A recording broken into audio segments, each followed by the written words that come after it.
years ago, in the summer, 2 books came out on the Beethoven piano sonatas. One by Charles Rosen, who I'm sure most of you know. The Beethoven Piano Sonata is a short companion. And another by a young pianist named Robert Taub, who plays all the Beethoven sonatas, and it's called Playing the Beethoven Piano Sonatas. Now, in both of these books, the early piano is derided very, very much. Charles Rosen always does it. He thinks it isn't so much that he doesn't like how these things sound. He thinks it's not important. The modern piano is fine, and it sounds better, and it fills halls better, and why not use it? But in the Robert Taub book, there's a 16-page chapter called The Myth of the Authentic Pianoforte. And in that chapter, he has quite a lot of information about some of these old pianos. He's seen them. Most of it is right. Some of it isn't, but it doesn't matter. It's not essential. But of course, the end result is that these were all primitive, and that this is the best, and this is what Beethoven was dreaming of.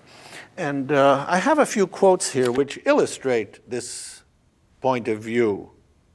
Several years ago, there was a very, very nice article about Joseph Hoffman by the late New York Times critic Harold Schoenberg. Very sympathetic and loved Hoffman. He gets to Hoffman's Waldstein Sonata, and he says the following.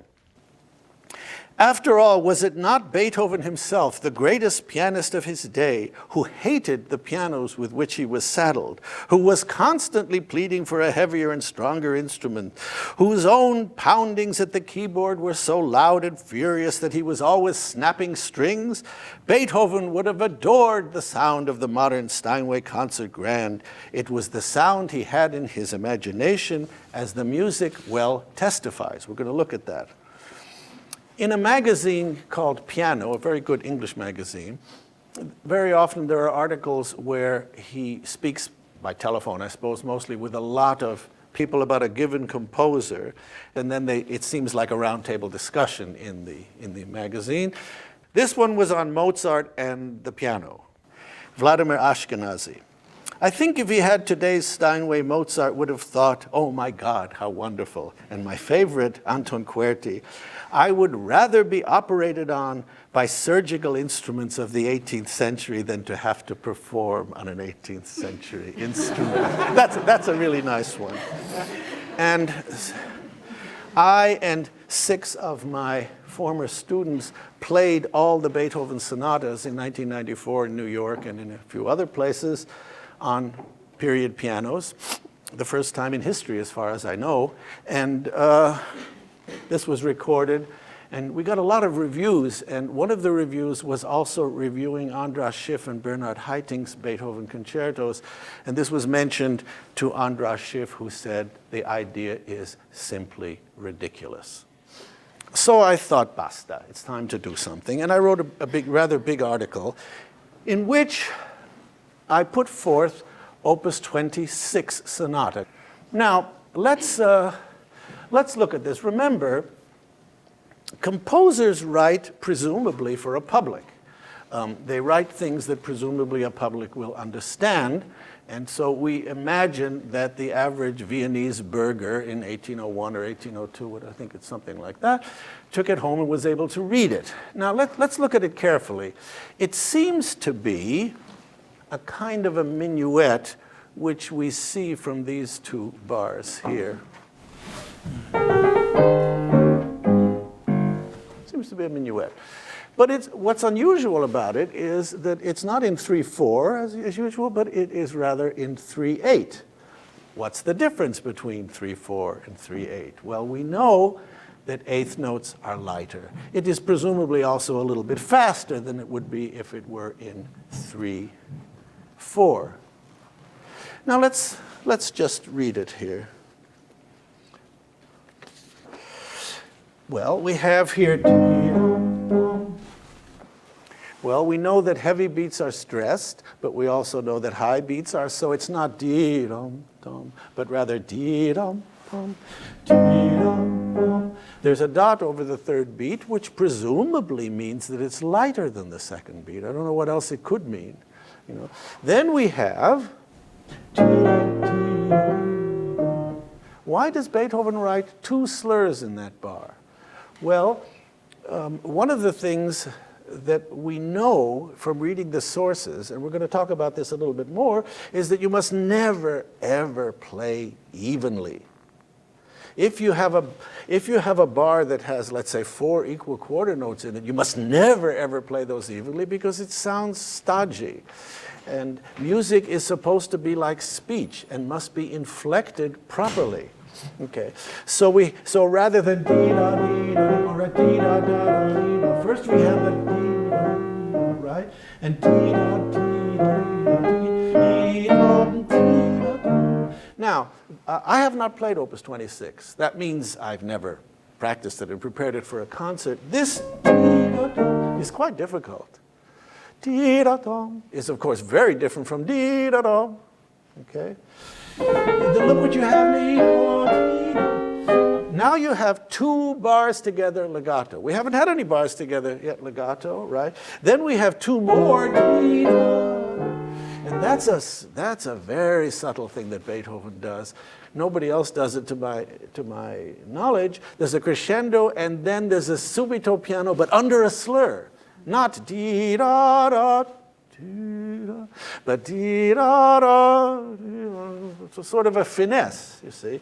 Then, of course, dee-da-bum-bum-bum-bum. Now, what would that be? Well, if this is released, then I suppose it's dee-da-bum-bum-bum. I suppose it sort of does that and makes it float a little bit. I mean, I can't imagine it's dee-da-da-da-da-da. It certainly couldn't be that. I wouldn't think so. Now we have here, let's see, Claudio Arau, Alfred Brendel, Richard Good, Friedrich Gulda, Wilhelm Kempf, Anton Curti, John O'Connor, Maurizio Pollini, Bernard Roberts, Arthur Schnabel, Gerard Willems. Could we have any 3 you like, please?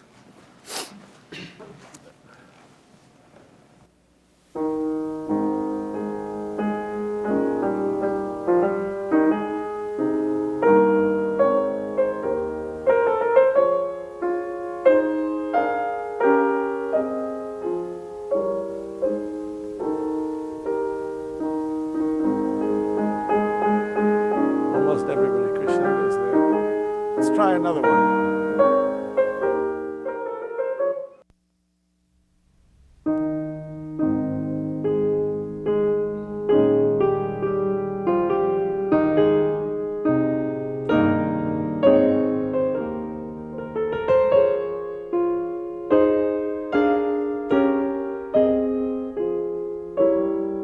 Let's try another one.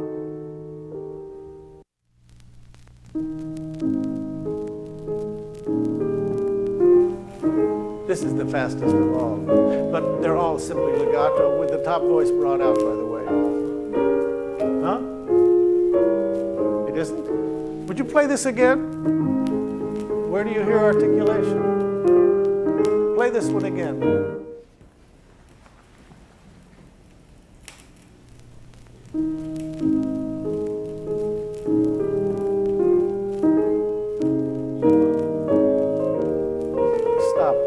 I hear a difference in articulation within the measure from between the measures. I hear less legato at the bar lines because that's in my opinion, one of these pianists, I won't tell you who, read this article and wrote me an email saying you need to have your ears washed out because I observe every one of Beethoven's careful articulations, but of course I pedal it. This is minuscule, but there is a difference. But there's no silence.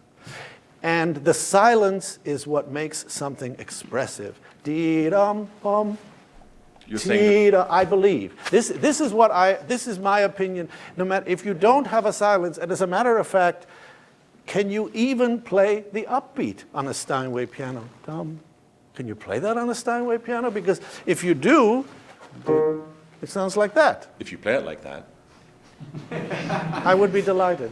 Do you mind? Can you play an upbeat on a Steinway piano because the damper comes down while the note is developing, and therefore it cuts the sound off, and it sounds chopped. You know, I am not a friend of Glenn Gould's playing, but that kind of highly articulate playing you couldn't possibly do on an old piano because it's based on the fact that that every single note is being chopped off as it develops. You can play wonderfully Listen to modern piano playing. You can play wonderfully legato and wonderfully staccato, but the language here is based on 50%, 30%, 70%, and this is totally opposite. This is totally absent there. Look, the thing is that the finesse, dee-da-dum, nobody even reads it. Dee-da-dum is the only thing you can hear. You cannot hear anything else. Now, what I would like to ask is, at what point is the essence of this piece lost? Are these still Opus 26?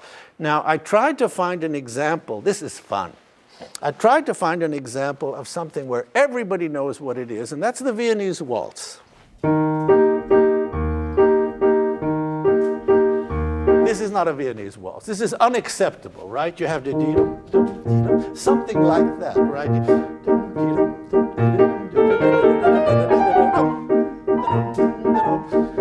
Sorry.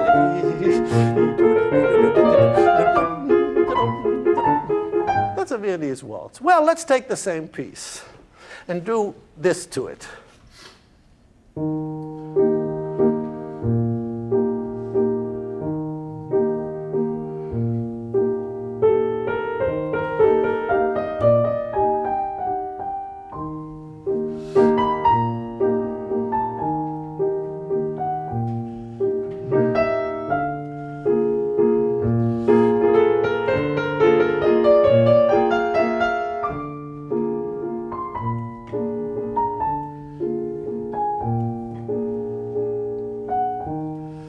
The more I do this, the more I like it. I love it.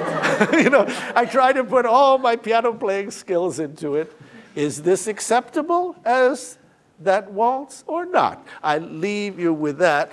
And at this point, I would like to go into something else which has nothing to do with pianos at all.